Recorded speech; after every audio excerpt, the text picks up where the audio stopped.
자, 그랬고 또 한 명의 이제 아까 그 화면 나왔어요? 네.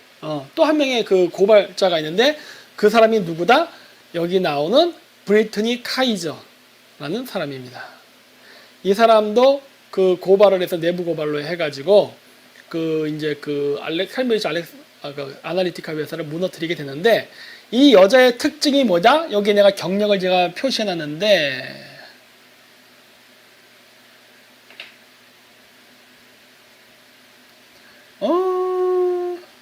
뒷장이 나오나? 안 나오네? 내가 지금 글씨가 작아서 못 보고 있는 건가? 이 사람이 여기 나온다. 바락 오바마 여기 써있죠? 안 나오나? 맨 위에서부터 이렇게 쭉 보잖아요? 그럼 여기 바락 오바마라고 손가락으로 가리켜야겠다. 이렇게 여기 보이세요? 바락 오바마. 바락 오바마의 선거 사이버 팀에서 일했습니다. 보이세요? 자, 그래서 이 사람도 마찬가지로 내부 고발자였어. 그래서 아까 했던 크리스토퍼 와일리, 그 다음에 브리트니 카이저, 이 두 사람의 폭로로 인해서 결국 이게 만천하에 드러나고 이게 결국 뮬러 특검으로까지 연결된 거예요. 그래서 난리가 났었죠.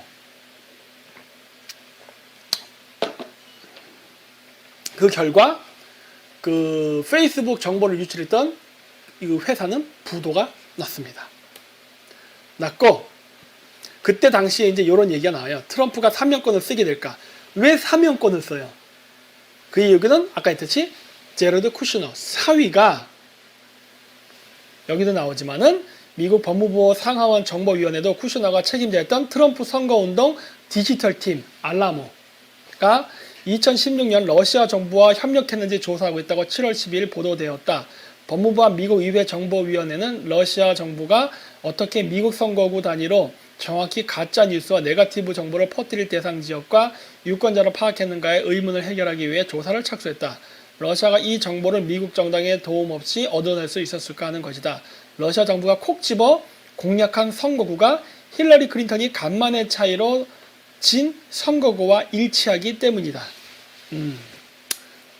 이런 부분이 이제 의심을 받았다는 거죠. 네. 어떻게 똑같을 수 있어? 근데 왜 그럴 수밖에 없냐? 프로그램 개발자가 러시아인이었어요. 나는 그래서 이거는 공화당에서 유출된 것이 아니라 그 프로그래머 그 알렉산드르 코건에 의해서 유출된 게 아닌가 그래요. 실제로 팔아먹었다고도 하잖아. 그렇기 때문에 아마 러시아 그 정부에서 정보기관에서 만약에 선거에 개입했다 그러면은 아마 똑같은 데이터 자료를 가지고 움직였기 때문에 비슷한 현상이 나타난 게 아닌가라고 저는 추정을 해요. 예. 자, 그래서 이거 아까 얘기했듯이 어려운 부분이 뭐다? 이 선거를 할 때 사람을 만나서 연합을 하고 제의를 할 때요. 100% 자기 편하고 손을 잡을 수가 없습니다. 이게 뒤섞여 있기 때문에. 이게 참 어려운 부분이야. 예. 우리가 반중 친미 활동을 할 때에도 반중 인사들하고만 딱 손을 잡으면 참 좋겠는데 그게 현실적으로 불가능합니다. 대부분의 사람들이 양다리를 걸치고 있어요. 이런 사람처럼. 아니 브리트니 그 카이저란 여자도 예전에 저번 선거 때는 오바마를 위해서 일하다가 이번 선거 때는 트럼프를 위해서 이런 거예요. 그러니까 민주당 쪽에도 일을 하고 공화당 쪽에도 일을 했어요. 결국 뭐다? 돈 주는 사람하고 일한 거예요. 돈 주는 사람하고. 물론 그 여자의 성향은 그 민주당 쪽입니다. 민주당 쪽 성향의 사람이나 돈을 주니까 공화당을 위해서 일한 거예요. 그래서 선거 캠프에 활동해서 선거 이기게 도와주기까지 한 거야. 네. 그랬던 거예요. 물론 나중에 배신을 때렸으니까 이런 것들이 그 드러나긴 했지만 어쨌든 이런 일이 있다예요. 선거에서 참 그 어려운 거예요. 적과의 동침이 필요한 게 정치라는 겁니다. 예, 근데 이제 이거를 할 때 조심해야 될 건 뭐다? 적과의 동침은 필요하나 안으로 깊숙이 들이면 안 된다. 이게 제가 봤을 때 이 트럼프 대통령 선거 때의 교훈인 것 같아요. 왜 그랬느냐? 알렉산드르 코건 같은 사람, 러시아계 인사, 친러시아계 인사, 그 다음에 저기 브리트니 카이저 같이 그런 여자는 위험했거든. 크리스토퍼 와일리는 내가 봤을 때 그냥 순수한 사람일 것 같아요. 특별히 뭐 그런 건 아닌 것 같아. 예. 왜냐 러시아에 대한 위험성을 알린 사람이다 보니까 성향은 뭐 그렇게 좌파 우파는 아닌 것 같아도 어쨌든 러시아의 해커들이 미국 대통령 선거에 개입하는 것에 대한 위험성을 알리기 위해서 폭로한 것 같다는 관점에서 좀 보기 때문에 뭐 그건 그렇다고 봐. 근데 그 나머지 사람들 보면 조금 색깔이 아리까리하다. 따라서 절대 그 색깔이 불분명한 사람은 안으로 깊숙이 들이면 안 된다는 게 이 사건을 보고 제가 느낀 교훈이었습니다. 그리고 그 선거라는 그 시기에 썼던 이 모든 과정은 어떻게 되는 거냐? 뭐 불법이었겠죠. 근데 그 불법이었다 하더라도 그러면 선거 자체에 무효화가 되느냐? 안 됐습니다. 선거 결과는 끝! 그걸로. 왜? 아니 트럼프 행정부가 그걸 어떻게 캠페인이 그걸 어떻게 알겠어? 아니면 그 뭐 제품 물건 살 때 일일이 뭐 제조 과정이나 그 다음에 누가 일을 안 짓고 다 조사하면서 하나? 그런 건 아니잖아. 그 회사가 문제가 있었던 거지 선거 캠페인이 문제가 있었던 건 아니잖아요. 그러다 보니까 그런 식으로 거기까지는 혐의가 안 가죠. 그랬기 때문에 뮬러 특검에서 이겼습니다. 예. 그 회사가 문제가 있었던 거지. 예. 그러니까 이게 조심해야 돼요. 자, 이런 일들이 있었는데, 자, 그 선거에서는 전 어떻게 보고 있냐면, 내부적으로, 선거는 상대방을 쓰러뜨리기 위한 작전이니까 어느 정도 그러한 그 분탕 세력들이 있었다고 봐요. 저는 그 분탕 세력 중에 한 명이 브리티니 카이저도 포함된다고 봅니다. 그 여자는 오바마를 선거 캠프에서 지원했던 사람이고 오바마를 좋아하는 사람이에요. 그럼에도 불구하고 다음번 선거 때는 공화당 캠프 들어와서 거기 핵심에서 근무를 하고 나서 내부 고발자가 돼버렸거든. 그 얘기는 뭐야? 완전 병신 만들어 버리겠다는 거거든. 네. 그런 짓을 한 걸로 봤을 때는 내부 고발자가 있었던 것도 다 그런 것과 관련이 있다고 보는데, 이 전체적인 사건의 흐름을 보면은 트럼프가 그 뮬러 특검에서 이길 수 있었던 결정적인 계기는 제가 저기 노란색으로 해놓은 피자 게이트 사건과 무관하지 않다라고 저는 보고 있습니다.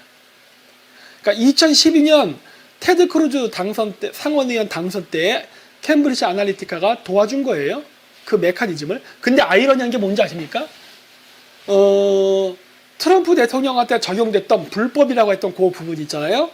그 부분이 바락 오바마도 했어요. 바락 오바마가 트럼프가 했던 그 메커니즘을 먼저 썼습니다. 먼저 써서 아무런 지명도도 없던 사람을 경선에서 이기게, 힐러리 클린턴을 이기게 만들고 대통령까지 당선시켰어요.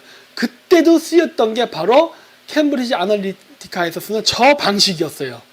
근데 그때 당시에는요, 언론이 그거를 혁신적인 방법이라고 얘기했어요. 그랬는데 트럼프가 할 때는 이걸 불법으로 규정합니다. 이것도 참 웃기죠? 내로남불이야. 오바마도 똑같이 했다니까, 이거를. 오바마가 원조예요. 근데 그때는 문제 삼지 않다가 트럼프 대통령이 당선되니까 이걸 문제 삼은 거예요. 그리고 그 내부 폭로자가 아까 얘기했던 카이저라는 그 여자예요. 그래서 저는 이 여자가 오히려 분탕 치려고 온 여자가 아니었나라고 의심을 하는 거예요. 자, 그런데 그 트럼프 대통령이 이길 수 있었던 이유는 뭐라고 보냐? 2016년 10월 10일 날 있었던 피자 게이트 사건 때문입니다. 피자 게이트 사건 때문에 그 캠브리지 아날리티카 사건이 어느 정도 묻힙니다. 여기 보시면 나오죠? 2015년 12월 10일 날 캠브리지 아날리티카 문제가 발생을 해요. 테드 크루즈 의원이 썼다. 불법이다 해가지고 막 이슈가 돼요. 그랬는데 1년 뒤에 피자 게이트 사건이 터집니다. 그러면서 갑자기 민주당이 확 죽어요. 그리고 한 달 뒤에 대통령 선거가 있었고, 한 달이 아니구나. 2주 정도 뒤구나. 한 9일인가 10일 정도 지나고서 선거가 있고, 그 선거에서 트럼프가 대통령에 당선이 돼요. 저는 그 피자 게이트 사건이 엄청나게 큰 역할을 했다고 봅니다. 그 왜냐? 그게 지금 오바마 게이트라는 얘기도 나오고 하는, 트럼프가 요즘 트위터 난리죠? 예, 한 축이에요. 여러 비리 사건 중에 하나. 피자 게이트 굉장히 커요. 그래서 저 사건 때문에 결국 민주당에서 뮬러 특검 조사의 강도가 약해지면서 결국 흐물흐물 끝난 게 아닌가라고 저는 보고 있어요. 뭔가 트럼프가 그때 당시에 약점을 잡지 않았을까? 지금도 계속 터뜨리고 있잖아요. 예, 약점을 잡고 있지 않나라는 거예요.